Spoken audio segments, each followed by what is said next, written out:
nossos ouvidos, nossos corações, para ouvir a Tua palavra. No nome de Jesus. Amém. Amém.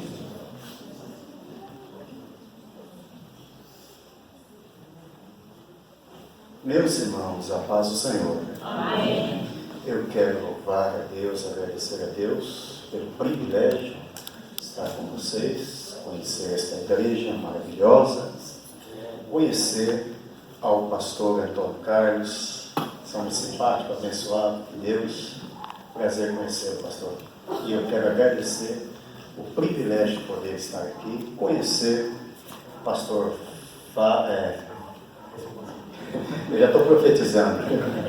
Fábio, não sei o seu cargo, então profetizo. Pastor Fábio, sua esposa, Mamia, que fez um café abençoado para nós agora à tarde. Também pela vida do irmão Arnaldo, que nos trouxe aqui nessa noite. Estive com ele, nós temos um projeto missionário no Peru, a nação peruana. O Arnaldo já esteve comigo em 2 dessas viagens missionárias. E uma vez foi sozinho, né? Sozinho não, sozinho com outros irmãos, né? Sem mim. E hoje o projeto conta com 70 anos nas tribos indígenas e mais 4 projetos de nutrição com 127 crianças. Rogamos as vossas orações pelos nossos missionários. Se você me perguntar se eu queria ir para o Peru, não, eu não queria ir para o Peru. Eu queria ir para Israel, Canadá, Estados Unidos, queria ir lá na Disney World, queria ir em Copacabana, no Rio de Janeiro, queria ir em Paris, mas Deus me mandou o Peru. E hoje eu entendo porque o Peru é um dos países menos evangelizados da América do Sul e um dos mais pobres também da América do Sul. E vamos ser sinceros, nem o nome Peru ajuda, né? Quando fala de Peru, o que você lembra? Natal, né? Quando eu falo para o peruano, que a gente, quando fala Peru no Brasil, não lembra do país, mas lembra da ave e do Natal, eu falo, pastor, quem foi que colocou o nome? Não sei, colocaram. Alguém colocou, porque lá o Peru é conhecido como pavo. A única coisa que se lembra de Peru é país lá.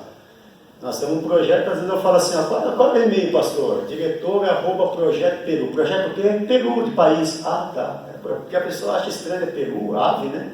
Mas depois que ele vai lembrar que existe o Peru, né? E graças a Deus estamos lá, fazendo a obra de Deus com alegria. Rogo as vossas orações por isso. Agradeço ao pastor Paulo, que não está aqui, também já da Jade vai estar aqui. Já estive ministrando várias vezes lá na igreja deles, já até perdi a conta. Bom, meus amados, eu trouxe aqui para o senhor, pastor, uma lembrança da nação peruana, tá bom? A bandeira do Peru, tem nela o símbolo da ilhama, uma árvore e um chifre com os olhos dos incas. A ilhama representando o reino animal, a árvore o reino vegetal e o chifre com o ouro, o reino mineral. Atrás da ilhama tem o azul simbolizando o céu, atrás da árvore o branco simbolizando a paz e atrás do ouro o vermelho simbolizando o sangue. O Peru tem 2 faixas vermelhas e uma branca. A faixa vermelha, as 2 vermelhas são sangue que foram derramados já dos peruanos nas guerras, também pelo Sendeiro Luminoso, e o branco a paz que eles tanto anelam. Deus abençoe o senhor, viu? Eu vou, como essa é uma igreja missionária, ela vai ficar aqui na igreja. Amém. Tá bom, amado? Glória a Deus. Pra gente, quando sempre nós olharmos para ela, a gente lembrar do Peru nas nossas orações. Obrigado. Concorda, igreja? Amém. Obrigado, pastor. Obrigado. Amém. Abra sua Bíblia no tema que foi escolhido, Romanos. Eu vou ler aqui do versículo, só vou reforçar o versículo aqui. Meus irmãos, para quem não me conhece, eu quero dizer que eu sou bom para 2 coisas, tá? A primeira coisa que eu sou bom é para memorizar. A segunda, quando eu lembrar, eu te falo, tá bom? Eu quero saudação da minha esposa, a Marinéia, minha filha mais velha, tem 33 anos. Eu tenho outro filho de 29, tenho outro filho de 12 e tenho um neto de 13, aliás, um filho de 13 e tenho um neto de 13 também. Tem uma outra neta de 8, tem outro neto que fez 1 aninho. E já estou rodado já, viu, pastor? Já sou pastor há 40 anos que eu sou pastor. Já estou velho, viu? Romanos capítulo 12, né? 12. É 11? É 12, né? versículo de número, quero ler aqui somente, versículo 11 somente. O 10, né? Amai-vos cordialmente uns aos outros, com amor fraternal, preferindo-vos em honra uns aos outros. Não sejais vagarosos no cuidado, sede fervorosos no espírito, servindo ao Senhor. O tema que foi proposto para esse primeiro dia é sobre a mordomia cristã, a igreja e a mordomia. O que é mordomia, irmãos? Cristã. O que é mordomia cristã? Vamos entender um pouco. A palavra mordomia, ela vem do, se você pegar ela no grego ela é oikonomia. O que quer dizer a palavra oiko? A palavra oiko quer dizer casa. E nomos quer dizer regras. Ou seja, aquele que dita a regra numa casa. Isso é a palavra mordomia. E a palavra mordomia, já no latim, ela vem de mordomo, né? Mordomo. O que é mordomo? A palavra mor, todo mundo sabe, né? A pessoa, lembra do mordomo, mor? Ou seja, o mordomo maior. Domus, no latim, é casa. E mor, maior. Ou seja, o maior da casa, aquele que cuida da casa, cuida daquilo que é do seu Senhor, não é dele, mas ele está cuidando daquilo que é do seu Senhor.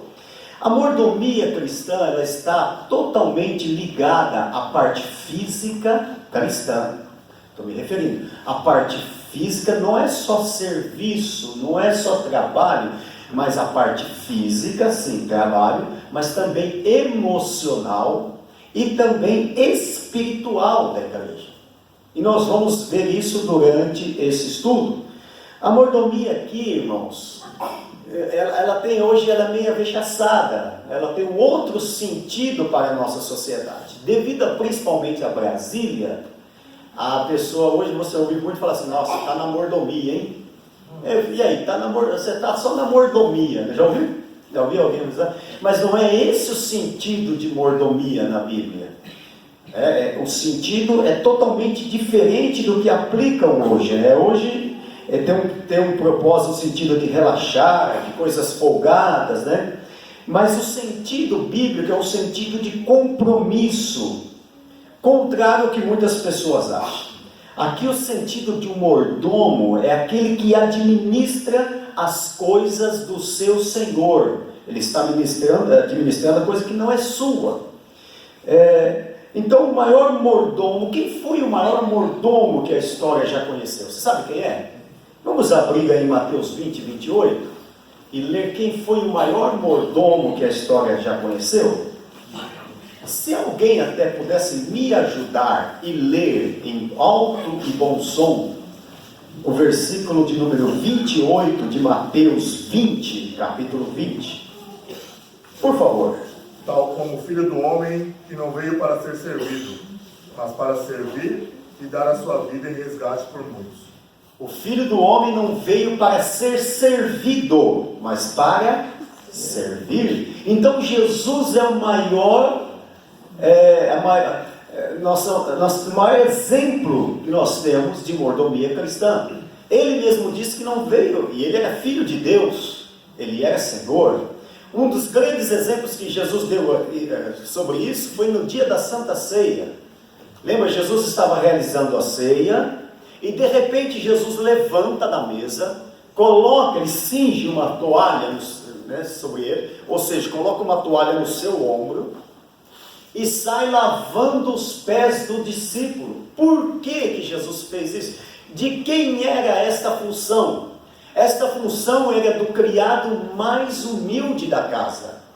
Aquela pessoa mais simples, o servo, o escravo da casa. Quando alguém chegava de viagem, ele vinha com os pés empoeirados, os pés quentes pela viagem. E esse criado fazia o quê? Ele chegava, a hora que a pessoa chegava com os pés empoeirados e quentes, ele já vinha com uma bacia de água fria e lavava os pés daquele discípulo, enxugava os seus pés e untava a sua cabeça com óleo. E Jesus então pega, levanta da mesa, põe a toalha no ombro, sobre o seu pescoço, e sai lavando os pés dos discípulos. Mas quando ele chega nos pés de Pedro, Pedro fala: Senhor, não, o Senhor não vai lavar os meus pés. E por que Pedro não queria que Jesus lavasse os pés dele? Por que todos os outros não reclamaram e Pedro reclamou? Porque na verdade, irmãos, Pedro, segundo José, estava sentado no lugar do criado mais humilde. Ou seja, ele estava sentado no lugar daquele que deveria fazer o que Jesus estava fazendo. Quando ele não fez e viu o que Jesus estava fazendo, ele se sentiu incomodado. Ele achou: puxa, eu sou um apóstolo, eu vou lavar o pé dos outros agora? Eu não sou escravo da casa. E Jesus estava dizendo assim: aquele que não serve, que tem que ver, nós viemos para servir. E Jesus deu o exemplo que nós devemos servir. E quando ele chega nos pés de Pedro, disse: deixa eu lavar os teus pés. Ele disse: Senhor, o Senhor não vai lavar os meus pés. Ele falou: Pedro, se você não deixar eu lavar os teus pés, você não tem parte comigo no meu reino, porque lá no céu só entra quem serve. Então aí Pedro diz assim: então Senhor, lava a cabeça, lava os pés, lava o corpo todo. Ele falou: não, só os pés precisam ser lavados, o resto já está limpo, é só os pés. Então Jesus nos deu o maior exemplo do que é servidão, do que é servir. E desde o começo, dos primórdios da igreja, nós vemos a mordomia. Aonde nasceu já a mordomia? A mordomia nasceu ela vem desde o Éden, desde o jardim do Éden. Quem pode ler aí para mim Gênesis capítulo 2, versículo 15 a 17. Gênesis 2, versículo, primeiro livro da Bíblia, né? Depois você deixa a sua Bíblia aberta aí no livro de Gênesis, não fecha não. Capítulo 2, versículo 15 a 17. E tomou o Senhor Deus o homem e o pôs no jardim do Éden para o lavrar e o guardar. E ordenou o Senhor Deus ao homem, dizendo: de toda a árvore do jardim comerás livremente, mas da árvore da ciência do bem e do mal dela não comerás, porque no dia em que dela comeres, certamente morrerás. Amém. Vamos entender aqui o Gênesis, vamos começar. Vamos lá, vamos resumir aqui. Deus cria o homem. É até uma pergunta que se faz hoje, já que estamos no estudo: onde está o jardim do Éden, né? Você já fez essa pergunta? Onde está o jardim? Onde está a porta que Deus coloca 2 anjos na porta com uma espada? Onde que está essa porta? Vamos entender então. Você já viu muito naquelas ilustrações, não viu? Quando da escolinha dominical, Deus ali no jardim do Éden fazendo o homem, não é isso? Pegando pó, barro ali, fazendo ali. Não, mas não é bem assim. A Bíblia vai dizer assim que ele cria o homem. A Bíblia não diz aonde ele criou o homem. E com certeza não foi no jardim. Por quê? Porque o livro do Gênesis vai dizer o quê? Que ele criou o homem e colocou-o no jardim. Então ele não estava lá no jardim? Como que, se ele já estivesse no jardim, não tinha colocado lá? Já estava lá, né? Não, eu já estou dentro da igreja. Então vamos lá. Ele pega o homem, cria o homem e coloca ele no jardim. Aí aquele jardim que ele criou, onde passava o rio Tigre, o rio Eufrates, o rio Pison, Gion, que existe até hoje essa localização geográfica que fica hoje no Iraque, né, ocidental. Tá. Ele coloca o homem ali, no jardim. Aí a Bíblia vai dizer que ele pega o jardim que ele criou e coloca no Éden. Então o jardim é uma coisa, o Éden é outra e o homem é outra. Deu para entender? Pega o homem, coloca no jardim, e pega o jardim que estava com o homem dentro e coloca no Éden. Então não é o jardim do Éden, é o jardim no Éden. Então o que acontece, irmãos? O que é o Éden? O Éden é uma atmosfera. O Éden é um pedaço do céu que por um instante Deus pega esse pedaço do céu e coloca sobre a terra. Um paraíso, um céu sobre a terra. E nesse Éden tinha o quê? Uma árvore sobrenatural, que era a árvore da vida e a árvore do conhecimento do bem e do mal. E quando o homem come da árvore do conhecimento, ele peca. E quando ele peca, o que Deus é obrigado a fazer? Pegar aquela atmosfera celestial e devolvê-la, levá-la de volta ao céu. Primeiro, por que ele fez isso? Porque se o homem continua no Éden, ele ia comer da árvore da vida. E em pecado, comendo da árvore da vida, ele ia viver eternamente em pecado. Deu para entender? Então Deus pega aquela atmosfera e leva de volta para o céu. E coloca 2 anjos na porta com uma espada para o diabo não entrar, principalmente. Aí o que ele vai fazer? Agora ele vai restaurar o homem através de Cristo. Por isso que João Batista vai dizer: eis o Cordeiro de Deus que tira todo o pecado do mundo. E então Jesus vem e lava ele no seu sangue, restaura o homem, tira o pecado dele, porque Jesus tira o pecado. O sangue de animais só cobria, mas Jesus arranca, ele tira o pecado, e o homem restaurado, agora ele está pronto para voltar para o Éden. É por isso que quando Jesus estava na cruz, com um ladrão de cada lado, um deles disse: lembra-te de mim quando entrares no teu reino. E que é que Jesus disse para ele? Hoje mesmo estarás comigo no... Quando a gente morre, meu irmão, quem leva a gente para o céu é um anjo. Sabia?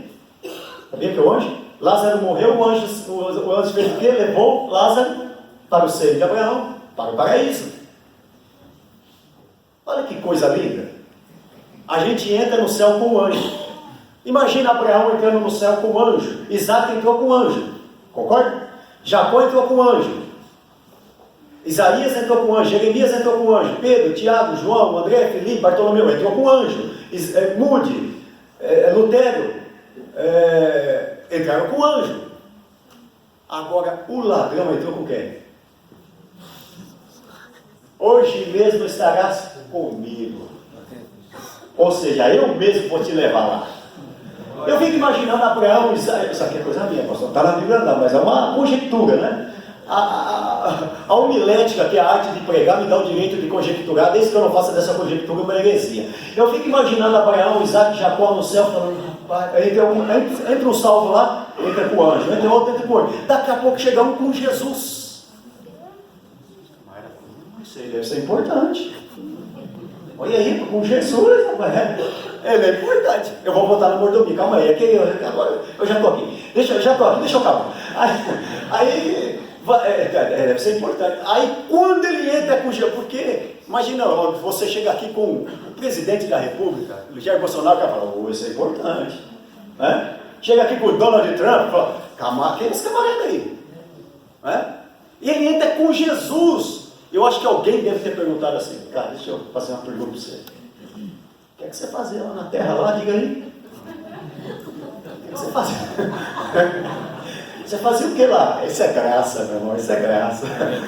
Aí ele abaixa, quem sabe ele abaixa a cabeça e fala: eu era ladrão. Mas como é que você entrou com ele?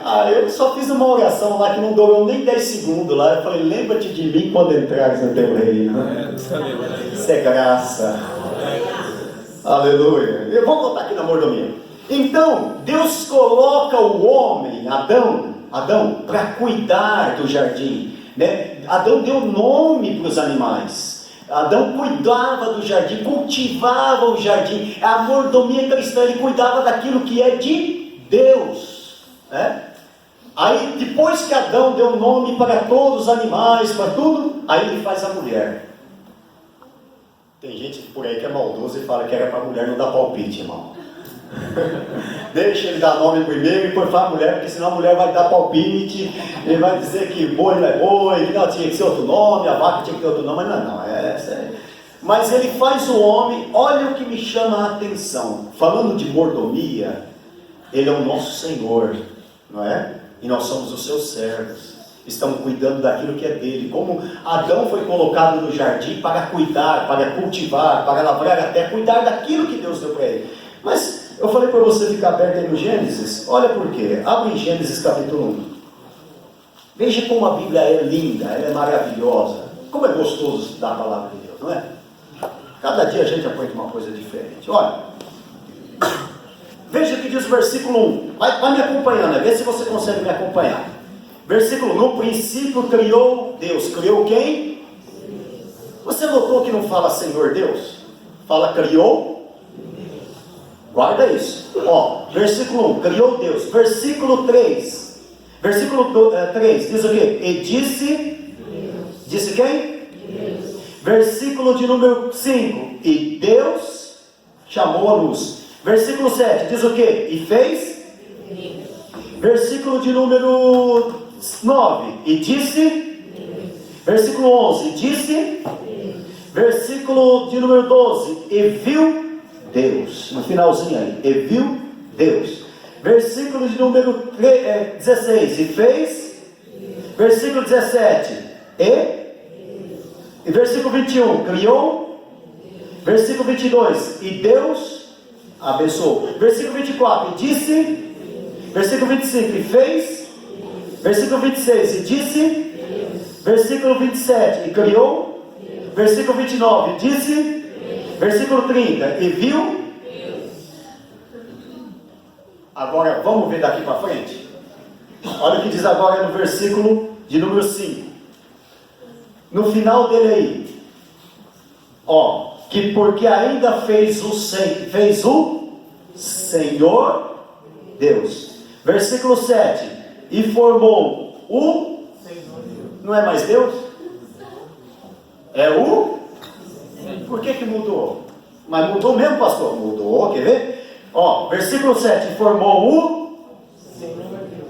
Versículo 8, e plantou o Senhor Deus. Versículo 9, e o Senhor Deus. Versículo de número 19, e o versículo 21, e o versículo 22, e da costela que o Senhor Deus. Ué, mudou. Você notou que mudou? Até, por quê? Eu vou te explicar. Nós estamos aqui para aprender. Até a formação do homem, antes de Deus criar o homem, você vai observar que tudo estava escrito assim. E disse Deus, e fez Deus, e viu Deus. Mas quando ele criou o homem, aí vai dizer assim, e formou o Senhor Deus.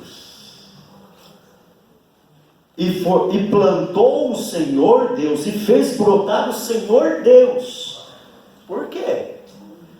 Porque das coisas ele é Deus, mas do homem ele é Senhor. Depois que ele faz o homem, aí é Senhor, Senhor, Senhor, Senhor, Senhor. Ele é o nosso Senhor, ele é Senhor. Nós somos seus servos, somos seus mordomos. Mas Eva pecou, e quando Eva peca, ela chama ele de Deus. Abraão disse, o Senhor Deus. E a serpente falou, Deus disse. Mas para nós, aquele que o reconhece, ele é o nosso Senhor. Aleluia.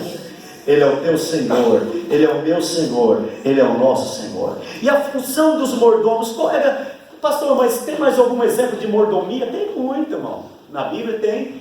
Vamos falar de mais uma dela. Lembra do mordomo? E a Bíblia já até diz o nome dele, mordomo Eliezer. Quem era esse mordomo? O mordomo de Abraão, não é? Que foi buscar o quê? Uma noiva para o seu senhor Isaque. E quando ele diz assim, vem cá, chamou Eliezer e disse assim, eu quero que você busque uma mulher que seja do nosso povo. Para que o meu filho não case com uma mulher que não seja do nosso povo. Aí a gente já entra no outro caso, que é o jugo desigual. Um dia uma moça chegou para mim e falou, pastor, uma jovem, o senhor acha que é certo uma moça evangélica namorar com um moço que não é evangélico? Eu falei para ela, como chama o rapaz? Como assim, pastor? Como chama o rapaz que você quer namorar? Eu falei, filho, ó, eu já vi muita água passar debaixo da ponte. Quando a moça faz uma pergunta dessa, é porque ela está querendo namorar alguém que não é crente. Então, pastor, ele chama fulano e tal. Eu falei, cai fora.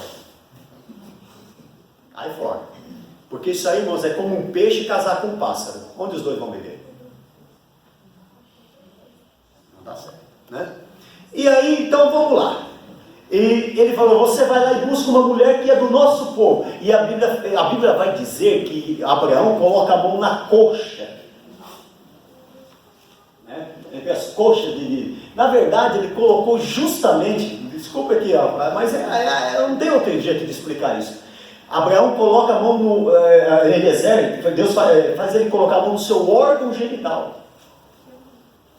Josefa vai dizer isso, pode ler lá, Eusébio também vai dizer isso. Porque ali está dizendo da fertilidade, para que continue a nossa geração. Você vai me prometer que vai trazer uma mulher que seja do nosso povo. E ele vai, Eliezer, com mais 9 camelos atrás dele, Eliezer simbolizando o Espírito Santo, e os 9 camelos, 9 dons espirituais, em busca da noiva para o seu Senhor, o pai Abraão, o nosso pai. E quando chega lá, ele pensou, qual dessas mulheres vai ser aquela que é a noiva? E agora? Como eu vou saber? Aí ela pensou, aquela que servir, essa vai ser a noiva. Ela tem que servir. A característica dessa é aquela que tirar água para mim, para os meus homens, para os meus camelos. Aqueles camelos, irmão, é camelo dromedário. Ele bebia de 100 a 130 litros de água. E eles estavam com o tanque seco, porque o tanque estava na reserva. Andaram 15 dias para chegar até lá. Estava na reserva. O cântaro cabia 12 litros de água. Você imagina cada camelo bebendo 130 litros? Dá 1.300 litros de água. Quantas vezes a Bíblia fala que ela desceu e subiu, desceu e subiu. Está escrito na Bíblia, desceu e subiu. Mas era o que aconteceu. Ela viu o povo com sede. E ela falou, eu vou matar a sede deles. A verdadeira característica da noiva do cordeiro é aquela que dá água para o sedento. Essa é a característica da noiva do cordeiro, que dá água para o sedento. E que tem a mordomia de ajudar aquele que está com sede. E outro exemplo, tem outro exemplo de mordomia? Tem um mordomo chamado José. Lembra do José? Eu podia ficar falando outros aqui, mas José, ele tem outros casos da Bíblia, mas eu vou citar mais esse. O caso de José, Potifar colocou ele sobre toda a sua casa, todos os seus bens. José cuidava de tudo que era de Potifar. Só que aí a mulher de Potifar queria que ele se deitasse com ela. E José disse assim, olha, o Potifar me deixou para cuidar de toda a sua casa, mas da senhora ele não deixou não. Eu tenho autoridade sobre tudo aqui, mas da senhora não, da senhora eu não posso. E ele corre, né? E tudo aquilo já era por Deus, né? Para que José depois pudesse livrar a sua família, pudesse livrar a sua casa, os seus irmãos. Tanto é que lá na frente ele mesmo vai dizer, tudo foi por Deus. Jogaram José dentro de uma cova, foi por Deus, né? Dentro de um poço. Se você colocou o teu irmão dentro do poço, deixa eu te dizer, dentro do poço não é o lugar do teu irmão. Tira ele de lá. Dentro do poço é lugar de água, é lugar da palavra. É a palavra que tem que estar dentro de nós. Se é o teu irmão que está lá porque você está com raiva dele, arranca ele daí e coloca a palavra. Porque senão você vai passar mal. Você vai viver... a pessoa que tem ódio, que tem mágoa, que tem rancor, ele só sofre, ele fica doente. Ele vai almoçar, ele leva a pessoa para almoçar com ele vai jantar, a pessoa janta com ele vai viajar, a pessoa entra dentro do carro para jantar com ele vai dormir, a pessoa dorme na cama com ele. Então a melhor coisa que você tem é perdoar e deixar de lado, tira o teu irmão de lá e coloca a palavra. Amém? Vamos lá, mas vamos em frente. Então essa era a função dos... E olha o que me chama a atenção, que a palavra... sabe, a palavra no hebraico para escravo é a mesma para servir e adorar a Deus, é a mesma palavra. A única coisa que muda são os sinais massoréticos, porque o hebraico massorético, os 5 primeiros livros do Antigo Testamento, o Pentateuco, não tem vogais, só tem consoantes. E o que muda muito são só os sinais massoréticos. Mas a palavra, olha só, a palavra escravo e a palavra para servir e adorar a Deus é a mesma palavra no hebraico massorético, que se reverte o avode, mas é a mesma palavra. Então, a palavra escravo e servir a Deus, adorar, mesma coisa. Ou seja, o verdadeiro escravo é aquele que serve, que adora e que glorifica a Deus. É a mesma coisa, tá? E uma curiosidade é que quando você então está servindo, a irmã está limpando a igreja, ela está adorando a Deus. Não se adora a Deus só, oh aleluia, glória a Deus. Pastor, eu estou fazendo pastel lá na cantina, está adorando a Deus. Estou limpando a igreja? Estou adorando a Deus. Estou evangelizando? Eu também estou adorando a Deus. Eu estou limpando, arrumei a parede, ele está quebrado. Estou adorando a Deus. Então, existem várias formas de você adorar a Deus. Você adora o Criador com o seu trabalho. Com o seu trabalho você também adora a Deus. Tá? E por isso que também nós vamos ver que vamos ver um versículo aí. O que é um verdadeiro mordomo? Os mordomos são os ministros de Cristo. Vamos ver 1 Coríntios capítulo 12, versículo 1 e 2. São os ministros. E o que é um ministro? Aí o problema é o que é um ministro. Vamos aprender o que é um ministro?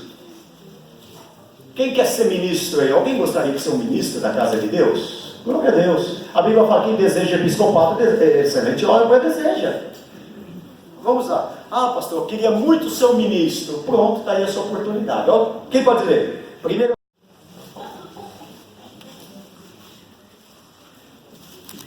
Assim, pois, importa que todos nos considerem como ministros de Cristo, encarregados dos mistérios de Deus. Ora, além disso, o que se requer desses encarregados é que cada um deles seja encontrado fiel. A primeira palavra para ministros no grego, ministro, é, primeira, diáconos. Diáconos, aquele que serve. Essa é a primeira tradução para a palavra ministro. Qual a segunda, pastor, para ministro? Domos. O que é domos? A palavra primeira é diácono, né? E a segunda é domos. A palavra domos é escravo. A segunda tradução. E é esta palavra que Paulo empregou para ministro. Para nós ministros, ministro, né? Eu sou um ministro. Ministro aqui, que Paulo diz que cada um de vós, todos vós sejam ministros, é que sejam escravos. Escravos de quem? O Senhor. E a terceira palavra para ministro aqui que você pode empregar é ruipeleta. O que é rupeleta, pastor? Rupeleta é aqueles remadores das galés. É o escravo que antes dele morrer, ele tinha que fazer um serviço braçal forçado que o levaria até a morte, inclusive. É o rupeleta. Por isso que Paulo vai dizer, inclusive, ele diz assim, ó miserável homem que sou, quem me livrará do corpo dessa morte? Porque quando eles queriam matar uma pessoa, eles amarravam um morto nas costas dele, e aquilo debaixo de um sol escaldante, e aquela pele grudava com a sua pele, e o mau cheiro, os bichos, e virava carne viva, e o escravo dizia, quem me livrará do corpo dessa morte? E esses eram os remadores das galera. Lembra do filme Ben-Hur? Que os remadores ficavam no fundo do porão remando em exaustão até morrerem. É isso que é a palavra ministro. Pastor, quem quer ser ministro? Pastor, eu quero ser um ministro. Ministro é isso, meu irmão. Isso é ser ministro, né? E eu quero te dizer uma coisa. Tem gente que pensa, cargo de ministro é uma coisa muito pomposa. Realmente é, porque você vai trabalhar para o reino de Deus. Mas não tem nada a ver com esses cargos de políticos que tem por aí, cargos elevados na igreja. Não é isso que Paulo estava querendo dizer. Por isso que a palavra de Deus vai dizer assim, aquele que quiser ser o maior que vós, que seja o menor. Eu quero ser o maior. Então, para ser o maior, você tem que ser o menor. Porque é uns paradoxos nas coisas de Deus. O maior será o menor. Para salvar a sua vida, você tem que perder ela. São os paradoxos de Deus. Por isso que eu fico preocupado, pastor, com algumas estrelas que existem por aí. Estrela? Hoje tem muita estrela brilhando, irmão. Tem muita estrela brilhando. E eu fico preocupado quando a estrela brilha. Porque a estrela só brilha quando não tem sol. Porque quando o sol brilha, a estrela não brilha. E você sabe quem é o sol que tem que brilhar, né? É o sol da justiça. Para vós nascerá o sol da justiça. Quando o sol brilha, não tem lugar para... Hoje as pessoas querem os holofotes, irmãos. Querem as luzes da ribalta. Hoje eles querem parecerem ovacionados. O seu nome na mídia, na rede social. Eu estou muito preocupado, pastor. Sabe por quê? Porque antigamente, na minha época, quando eu aceitei Jesus, um jovem, quando aceitava Jesus, sabe a primeira preocupação dele, sabe qual era? Eu quero ser batizado com o Espírito Santo. Não, eu quero. Ele começava a buscar o batismo. Ele ficava incomodado porque não era batizado. Ele queria os dons espirituais. Ele queria ter dom de profecia. Ele queria ter o dom da fé, o dom da palavra. Ele queria ter o dom de cura. Ele queria falar em língua estranha. E quantas vezes eu cheguei, pastor, ore por mim que eu quero ser batizado. E os jovens buscando batismo, buscava batismo. E as pessoas preocupadas. Hoje, o jovem aceita Jesus. Ele já compra um paletó, põe um lencinho no bolso, sapato de 2 cores, compra uma Bíblia de estudo pentecostal e põe na página do Facebook, agendas abertas. 3 meses de crente. Não. Essa escola, primeiro a gente tem que sentar. Jesus, antes de levar os discípulos ao alto mar, ele ensinou lá na beira da praia. Olha, vocês, primeiro ele ensinou na praia. Quando ele ensinou, falou, agora vocês vão ao alto mar. Vamos começar de baixo. Irmão jovem, você está no lugar certo, está no momento certo, está na hora certa. Seu ministério não está atrasado não, ele está no Kairos de Deus. Na hora certa Deus te levanta para fazer a obra de Deus. Primeiro senta, ouve e aprende. Aleluia. Aleluia. Deus vai te usar na hora certa, no momento certo. Porque no tempo de... já a pessoa quer ser ministro. Uns diziam assim no tempo de Paulo, eu sou de Paulo. Outro dizia, eu sou de Apolo, eu sou de Cefas. E tem outros que falavam, eu sou de Cristo. Qual que estava certo? De Apolo, de Cefas ou de Paulo ou de Cristo? Nenhum. Porque Jesus não é um partido. Jesus é o Senhor dos senhores, Rei dos reis. Mas a mordomia também, o que é mordomia? Nós somos chamados para trabalhar. Mordomia é trabalhar. E tem gente que pensa, irmão, que vai... Um dia eu vi uma entrevista daquele camarada do tal do Zeca Pagodinho, eu nem sei como é que eu fui parar naquela entrevista lá, mas 2 minutos que eu ouvi ele, foi 2 minutos o suficiente para me desligar. Ele falou assim, eu não quero saber desse negócio de céu não, eu acho que eu não vou me adaptar nesse negócio de céu. Porque lá... vou ter que ficar o dia inteiro com uma auréola na cabeça, tocando uma harpinha. Quem falou que o céu é assim? Falei, coitado, está totalmente enganado. A Bíblia diz que morar no céu tem muita atividade para a gente fazer. Você está pensando que vai chegar lá, ficar o dia inteiro deitado, não tem nada para fazer? Que não tem nada para fazer? Jesus disse assim, o meu pai trabalha até agora e eu trabalho também.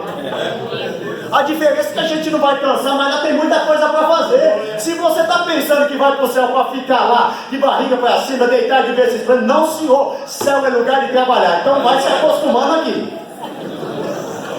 Se acostuma aqui que céu é lugar de trabalhar. Só que não vai cansar, lá não tem canseira, o nosso corpo será vigoroso, glorioso, nosso corpo não vai envelhecer, lá não tem isso, porque eu estou falando porque esse corpo aqui, a minha esposa de vez em quando tem que ficar corrigindo, de vez em quando eu estou assim, direita essa coluna aí, mas não adianta, irmão, não adianta endireitar, ou endireita, daqui a pouco eu já estou assim de novo, e a terra está me chamando, não adianta, ela está dizendo, vem, não tem jeito, mas lá no céu nosso corpo é vigoroso, é glorioso, não cansa, não sabeis, se não conhece que o vosso Deus não se cansa, né? Os jovens certamente cansarão, se fatigarão, mas os que esperam no Senhor renovarão suas forças, subirão com asas como águia, correrão e não se cansarão, caminharão e não se fatigarão. Agora tem algumas mordomias erradas, algumas mordomias equivocadas. Qual é? Por exemplo, que tipo de mordomia equivocada? As más obras.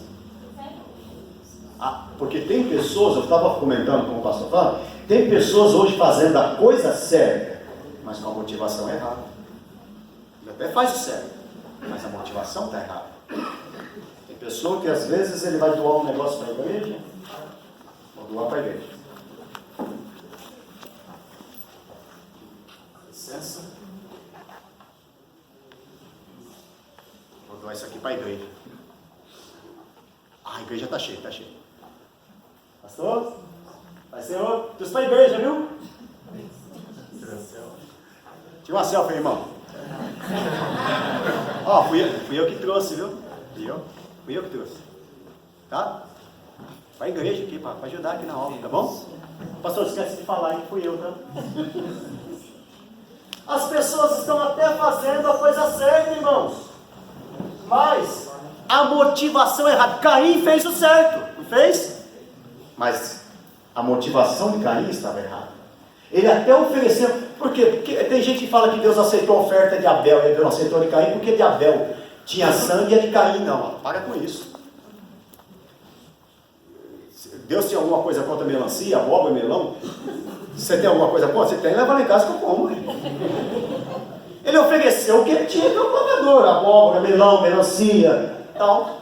O problema não era a oferta, o problema era o ofertante. Lá em João vai dizer: Deus não aceitou a oferta de Caim, porquanto Caim era do maligno, e porque o seu coração era mau. Então o problema não estava na oferta, estava no ofertante. Então o problema está nas obras. É o caso de Paulo. Paulo pensou que estava fazendo a coisa certa, mas estava fazendo mordomia, mas perseguindo o povo de Deus da maneira errada. E o segundo problema da mordomia são as obras, porque mordomia fala de obras, mas primeiro é obras más, a segundo é obras mortas. O que é obra morta? É o legalismo. Eu jejuo 4 vezes por semana. Estou cheio do poder hoje, irmão. Jejuei 3 dias sem parar.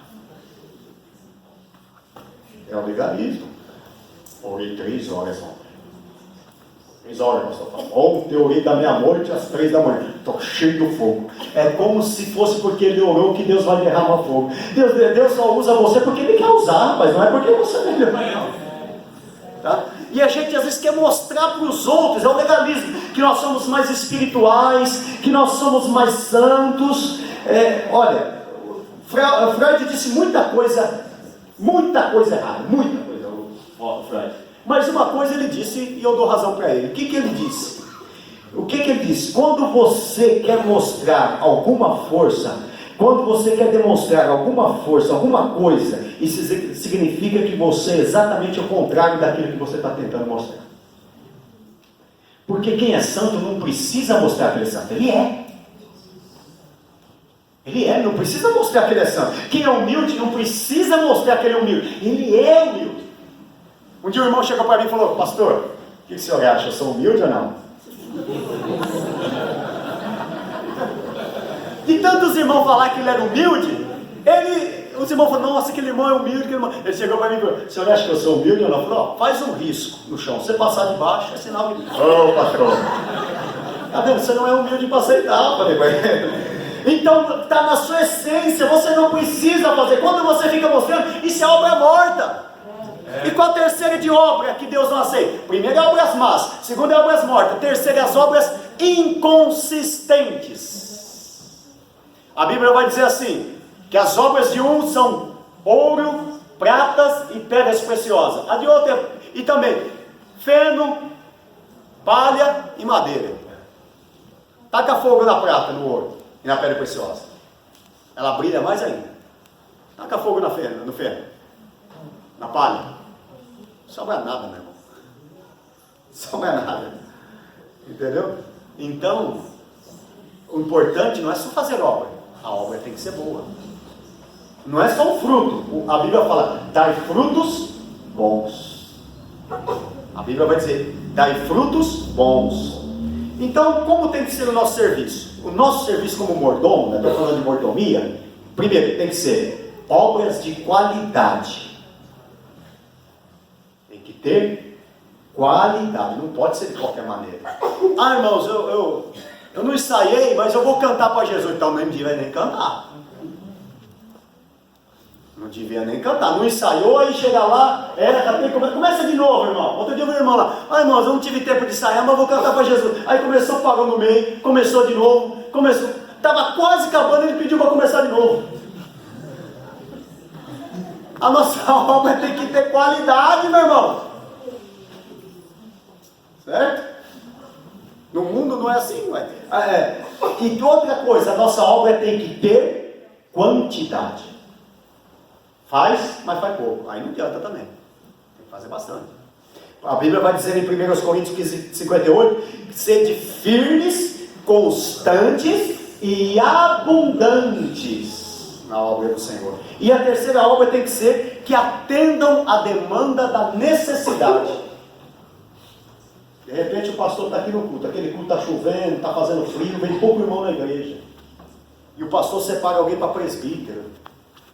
O irmão era diácono antigamente, agora é o evangelista hoje. E não tem ninguém, pastor, eu vi esse caso. O irmão chegou, falou assim, varão, pega a salva aí. Era o evangelista e falou, não tinha nenhum diácono, pega, tira a oferta aí. Ô pastor, eu sou evangelista, vai pegar mal para mim? O que os irmãos vão pensar de mim, pastor? Eu andando com a sacolinha na mão aí? Você nunca serviu para ser escravo, para ser mordomo, irmãos. Né? Não serve para ser mordomo. E vamos em frente. Tá? Para terminar, que eu já estou terminando, tá bom? Sabe quando o pastor fala que está terminando? Falta mais meia hora ainda, né? Já viu? Já viu como é que é? Estou terminando, né? Quem me dá mais 5 minutos aí? 5, 10, 15, 20. Mas eu estou terminando. Vamos ler Salmo 24:1. Salmo 24:1. Aqui está o versículo chave da mordomia. Quem pode ler? Salmos de número, né? Porque Salmo não tem capítulo. Não existe salmo capítulo, salmos são números, são cânticos, né? Então, Salmos de número 24, versículo de número 1. Quem pode ler? Do Senhor é a terra e a sua plenitude, o mundo e aqueles que nele habitam. Do Senhor é a terra e a sua plenitude, o mundo e os que nele habitam. Veja bem. A terra é do Senhor, e Ele nos colocou, nos pôs como seu mordomo. É tudo dele, sabe? Por isso que eu falo, meu Deus, por isso que é bom a gente participar da escola dominical, um trabalho como esse. Por quê? Olha, irmão, a gente vê tanta heresia por aí, mas tanta heresia. Eu tenho uma livraria evangélica, então o seu louvor de inteiro, eu estou ouvindo e falei, mas peraí, está falando isso mesmo, esse louvor? E o Brasil inteiro às vezes canta, irmão. O Brasil inteiro canta.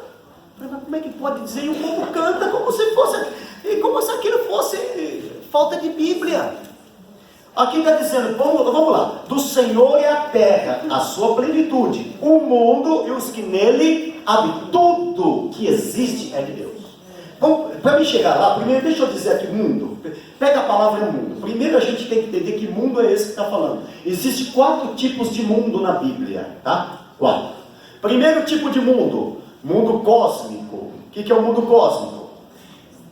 A Bíblia diz lá em Hebreus que pela fé os mundos foram feitos. Júpiter, Marte, Plutão, planetas, tá? Os mundos foram feitos, mundo cósmico. Segundo tipo de mundo, é o mundo que a Bíblia está dizendo aqui, o mundo físico. Árvores, casas, cachoeiras, ruas, cidades, mundo físico. É esse tipo de mundo aqui. Terceiro tipo de mundo na Bíblia, é o mundo sistêmico. O sistema do mundo hoje é regido pelo diabo, pelo inimigo. A Bíblia diz, o que a Bíblia vai dizer? Não ameis o mundo e nem o que no mundo há. Porque o que ama o mundo, o amor do Pai não está nele, é um mundo sistêmico. Se você não entender esse tipo de mundo, você vai ficar confuso, porque o diabo chega, coloca Jesus no pináculo do templo e diz, tudo isso, o diabo dizendo, tudo isso te darei se prostrado me adorares. Uai, mas o Salmo 24 vai dizer que do Senhor é a terra. Como é que o diabo vai dar? Ele está dando um mundo sistêmico. O mundo jaz no O sistema do mundo é regido pelo maligno. É isso que o diabo estava oferecendo. Quando ele mostra a Diana dos Efésios, está vendo? Eles estão adorando a Diana. Eu vou fazer eles te adorarem. Ou seja, e o quarto tipo de mundo? O primeiro mundo que eu falei é o mundo cósmico. O segundo tipo de mundo é o mundo físico. O terceiro tipo de mundo é o mundo... Pô, que inteligente, pastor. E o quarto tipo de mundo? Eu e você, como pessoas. Onde está, pastor, na Bíblia? Porque Deus amou o mundo. Eu e você. De tal maneira que deu seu Filho unigênito para que todo aquele que nele crê não pereça, mas tenha vida eterna. E aqui está dizendo que o Senhor é a terra. Então está falando do mundo físico. E quem é que Ele colocou para governar o mundo físico? Eu e você. Deixa eu te dizer, tudo que existe nessa terra é de Deus. Do Senhor é a terra. Tudo é de Deus. Tudo vem de Deus. Você canta bem? Foi Deus. Você prega bem? Foi Deus. Você tem unção? É de Deus. Você tem um carro? É de Deus. Você tem uma casa? É de Deus. O ar que você respira? É de Deus. Você não tem nada, você é só o mordomo das coisas que são de Deus. Tanto é que você morre, você leva o quê?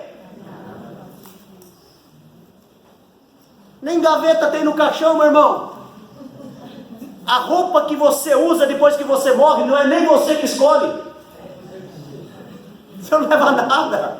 Nem a roupa você vai escolher para usar. É tudo de Deus. Aí vem um povo e canta assim: restitui,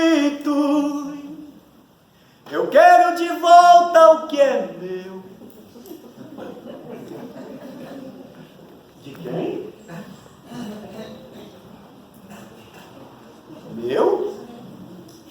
Estou tentando entender até agora. Eu sou mordomo das coisas de Deus. Pois nós estamos falando de mordomia aqui hoje. Você é mordomo, tudo que tem é dele. Você só trabalha para ele, você não leva nada. O que é teu está lá no céu. A única coisa que você tinha, isso você tinha, era o pecado. E Jesus arrancou de você e não quer te devolver mais. Isso era teu. Pecado era teu e ele arrancou de você. Aí a gente, o sinal que eu vejo hoje, está para ficar doido, pastor. Eu até tento entender, mas eu não consigo, eu me esforço. Quem já cantou assim? Eu marquei, vamos cantar? Eu marquei um encontro com Deus. Aonde? Neste santo lugar. Tá, vamos lá, me ajuda a entender, porque eu estou me esforçando ainda. Eu acho que a minha mente é meio fraca, eu preciso melhorar. Eu marquei um encontro com Deus na igreja, não está falando no louvor? No caminho eu fui com quem? Me ajuda. Mas se eu marquei um encontro com Deus na igreja, foi com quem no caminho? Jesus disse assim: eis que estou convosco todos os dias até a consumação do céu. E outra, o Espírito Santo, ele habita em nós. Você está debaixo do chuveiro, ele está com você. Você está trocando a fralda da criança, ele está com você, está dando uma matéria para a criança, está dirigindo o carro, ele está com você. Isso aqui é só um templo, só um lugar que a gente se reúne. É isso que estou convosco. Glória a Deus. A gente escuta cada um mesmo. Se eu ficar aqui, eu vou ficar a noite inteira falando nisso, não vou? Fala mais um, só fala mais um. Eu escutei um camarada cantar um negócio que ele falou assim: me dá poder de filho, porque está não. Está tudo bem. Aí ele canta: se quiser levar tudo que eu tenho, pode levar. Rapaz, eu estou pedindo para Deus, está difícil de conseguir. Eu vou pedir para ele levar? Pode levar. Está preparado mesmo para cantar isso? Não, você está preparado? Pode levar teu filho então? Pode levar tua mãe, teu pai, pode levar tua casa, pode levar teu dinheiro, pode levar tudo que você tem? Ah, meu irmão, pega aí, pensa melhor de cantar. Será que dá para cantar mesmo isso? Será que pode ir depois? Perdi tudo, pastor, mas cantou, ué. Mais um. Aí eu podia ficar aqui, mas mais um, só mais um, tá bom? Mais um. Canta comigo. Deus não rejeita a oração. Ah, que bonito. Ai, que heresia. O que é alimento? A oração é alimento? Oração é comunhão. Quando eu oro, eu tenho comunhão.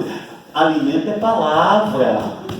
É a palavra que nos alimenta. Ele é o pão da vida. Jesus disse assim: eu sou o pão da vida. E lá em João diz, no princípio era o verbo é palavra, e o verbo estava com Deus, e o verbo era Deus. Verbo é palavra, verbo é Jesus, alimento é Jesus. Oração é comunhão. Deu para entender? Deixa eu ficar aqui, senão você vai desviar. Deixa eu parar. Vamos lá, deixa eu ir para frente aqui. Eu vou terminar. Um exemplo de mordomia na Bíblia, a parábola dos 10 talentos, lembra? Lembra a parábola dos 10 talentos? Quem lembra, levanta a mão, que eu vou ver se leu a Bíblia mesmo. 10 talentos, vocês estão até com medo, né, de levantar a mão. Está escrito na Bíblia. Vamos lá, Mateus 25, aliás, versículo 14. O que diz a epígrafe aí da Bíblia? Quem tem a epígrafe na Bíblia dele, o que está escrito aí? Mateus 25, 14. O que diz a epígrafe? Oi? A epígrafe diz o quê? A parábola dos 10? Dos 10 o quê? Agora me ajuda aí. Me ajuda a entender isso aí. A parábola dos 10? Para um ele deu 5, não foi? Talento. Para outro ele deu? E para o outro ele deu? Eu acho que eu estou ruim de conta, né, você? Não, me ajuda a entender isso. Isso não existe, irmão. Parábola dos 10 talentos não existe. Risca, isso aí foi João Ferreira de Almeida, infelizmente João Ferreira. Ele confundiu com a parábola das 10 minas, mas das 10 minas ele deu uma para cada um, e era mina, não tem nada a ver com talento. Talento é uma coisa, mina é outra. Então é o seguinte, o certo seria a parábola dos 8 talentos. E eu vim aqui para deixar vocês tudo doido hoje, né? O certo é a parábola dos 8 talentos, né? Porque deu 5. 3 e o outro 1. Então 9. 9. Está faltando 1. Onde está esse talento aqui? Onde puseram ele? Onde puseram esse talento que está faltando? Então é a parábola dos 9 talentos. Nunca mais fale a parábola dos 10 talentos, tá? Mas na parábola dos 9 talentos, a um ele deu 5, outro 3 e outro 1. Ele falou: vai granjeiro, seja mordomo, trabalha com isso. E o que ganha, quando chegou o dia de prestar conta, o que tinha 5, disse: Senhor, ganhei mais 5. Servo bom e fiel. Sobre o pouco fosse fiel, sobre o muito te colocaria. Entra para o reino do teu Senhor. Porque talento era uma argola de ouro, né? Naquele tempo, não tem nada a ver com o talento de hoje, né? Quando a gente fala talento, aquele camarada tem talento. A palavra talento mesmo é uma argola de ouro que pesava aproximadamente 25 quilos e era 26 quilos e um valor aproximadamente de 25 mil reais hoje. Era uma argola de ouro. Ele deu uma argola de ouro de 25 quilos para cada um e falou: vai lá e ganha mais dinheiro dela. E o outro falou: ganhei mais 5. E o outro: ganhei mais 3. E o outro: ganhei mais 1. Não, 3. E o de 1? O de 1 ele enterrou. Aí Jesus falou que o Senhor, né? Falou o que para ele? Por que não pôs no banco e tal? Porque ia render juro, pelo menos. Aí eu vejo 2 tipos de pecado. Primeiro tipo de pecado, falando de mordomia cristã ainda. Primeiro tipo de pecado, você fazer o que você não pode fazer. O que você não pode fazer? A Bíblia fala o que eu não posso fazer. Posso roubar? Pode? Posso mentir? Pode? Posso adulterar? Não posso cobiçar a mulher do próximo? Não posso desonrar pai e mãe, não é? Isso eu não posso. Então o primeiro pecado é você fazer o que você não pode fazer. Agora, sabe qual é o segundo tipo de pecado? É o pecado da omissão. Você deixar de fazer aquilo que você tem que fazer. É o pecado da omissão. Se você é um mordomo de Deus, você tem que trabalhar, fica só esquentando o banco aí achando que vai para o céu. Só se for da boca do jacaré. Porque você foi chamado para trabalhar. E tem uns que além de não trabalhar, ainda dá trabalho. Pronto, falei. Em vez dele cantar, eu quero trabalhar para o meu Senhor, ele canta, eu quero dar trabalho para o pastor, fazer ele chorar e sentir dor. E não tem, graças a Deus, pastor, que aqui não tem. Mas ele vai lá, você entendeu? Aqueles cantos ruins. Mas vamos lá. É o pecado de você não fazer o que você tem que fazer, que foi ordenado a fazer. E quer ver uma ordem na Bíblia que está dizendo assim, ó, é uma ordem imperativa. Já que eu falo de missão, não tem como eu pregar sem falar de missão. Ide por todo mundo. Para quem que é essa ordem? Pastor, evangelista, diácono, missionário? Hã? Faz assim com o dedo, me ajuda aí, faz assim, ó. Ponta para frente. Isso. Aí, essa ordem é para... Quando eu deixo de fazer o que foi ordenado a fazer, o que enterrou, só deixou de fazer, não gastou com as meretrizes. Não, ele não me pegou e comprou cerveja, vinho. Não. Ele não me embebedou com aquele dinheiro. O que ele fez? Ele só deixou de fazer. Aí o Senhor falou, é simples. Amarra ele de pés e mãos, está no texto, não estou eu que estou falando não, tá? E joga ele aonde? Nas trevas. O que é trevas exteriores? Quer que eu traduza? Vou dar outro nome. Inferno. Joga ele no inferno. Puxa vida, eu acho que vou ter que sair. Tem uma porta para mim embora aí, pastor? Tem uma ali, obrigado, viu? A irmã já me ajudou ali. Mas, alguém vai dizer, Dudu, esse sermão, quem poderá me chamar para falar de mordomia? Eu falei, joga com o que eu não falo aí, ó.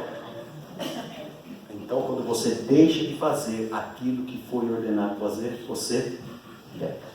No reino de Deus há 3 tipos de discípulos que trabalham no reino de Deus. Primeiro, o escravo. O escravo aqui nesse caso, é aquele que faz porque é obrigado. Vou fazer, senão vou levar chicotada, vou fazer, senão... O segundo é o mercenário. Qual o mercenário? O mercenário é aquele que faz pensando o que é que ele vai ganhar. Se eu fizer isso, acho que vão me dar um cargo.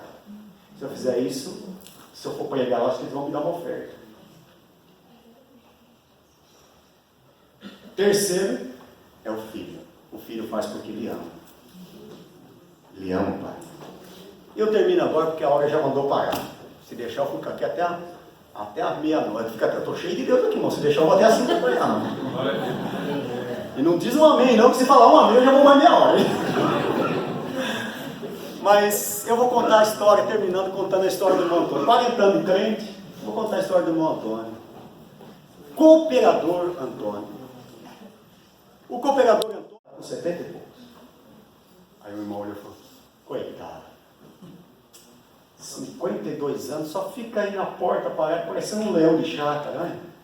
Só na porta aí, ó, não tem utilidade nenhuma na cabeça, só toda vez que eu chego ele está aqui na porta. E um dia, Jesus resolveu recolher o irmão Antônio. Não morreu, porque crente não morre, sabe disso, né? Crente não morre não. Crente não morre. Crente, quando ele dá o último suspiro aqui, ele dá o primeiro lá no céu. Glória a Deus. Porque o último lugar do crente não é numa lápide gelada num tubo de mármore. O último lugar do crente é lá no céu com Jesus. Glória a Deus. Uma irmã um dia falou para mim assim, pastor, eu cheguei para consolar ela, porque filha de 22 anos, havia perdido uma filha de 22 anos, e eu cheguei, uma irmã, sabe aquelas irmãs que aprendi muito com ela, uma Maria da Piedade, falei, irmã, eu lamento muito a perda da sua filha. Ela falou assim, como assim, pastor? Eu falei, como assim o quê, irmã?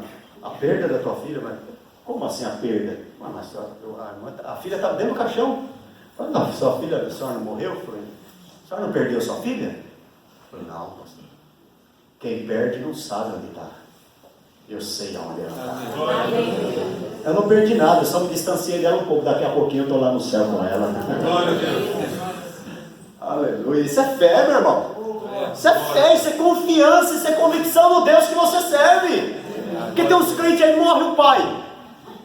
Morreu o pai. Deus tirou o meu pai. Que Deus tirou o seu pai, irmão? A morte é algo sobrenatural ou natural? Não é natural? Não vem para todo mundo? Então é natural. Vem para o rico, para o pobre, para o preto, para o branco, para o negro, para o amarelo, para o outro, criança, para o velho. Uma hora você vai morrer, meu irmão. É natural. Aí morre, põe a culpa em quem? em Deus. Deus é natural ou sobrenatural? Ah, para com isso. Todo mundo vai morrer. Ó, pastor, você está falando isso? Eu perdi uma filha de 20 anos. Não perdi. Ela está lá na glória e daqui a pouco eu vou me encontrar com ela. Oh, Ara! Tá, vamos voltar aqui. Irmão Antônio, para terminar, tá? E estava lá o irmão Antônio e o irmão falou, coitado, nunca teve utilidade. Nunca exerceu a mordomia.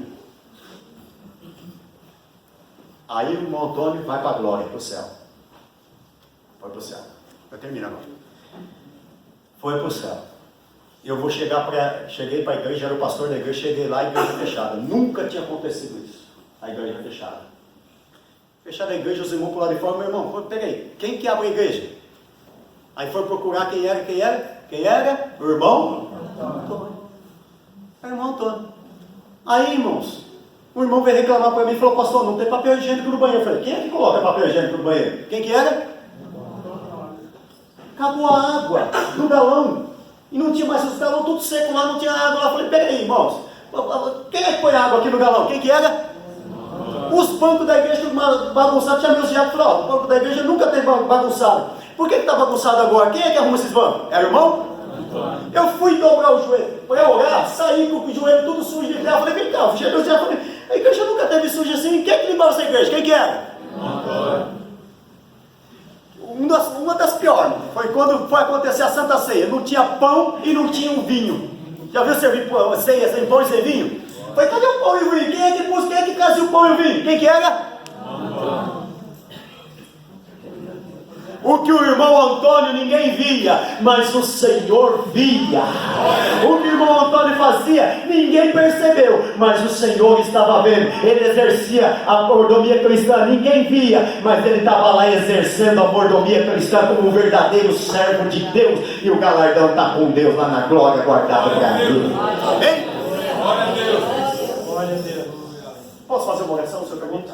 Senhor permite? Coloque-se de pé com autorização do pastor Paulo. Eu quero orar, fazer uma oração com você agora. Fecha teus olhos. Ao hino da harpa que diz, posso, tendo as mãos vazias, com Jesus me encontrar? Quantas almas poderia ao Senhor apresentar? Eu podia falar da mordomia da família, eu podia falar da mordomia da evangelização, mas eu quero te dizer para você, seja um mordomo do Senhor. Tudo que tem é dele, Aramarras, trabalha para ele. Deus te entregou algo na sua mão, faça. Se você está pensando em largar o seu cargo hoje, não largue. Muito pelo contrário, faça outras coisas mais para o reino de Deus.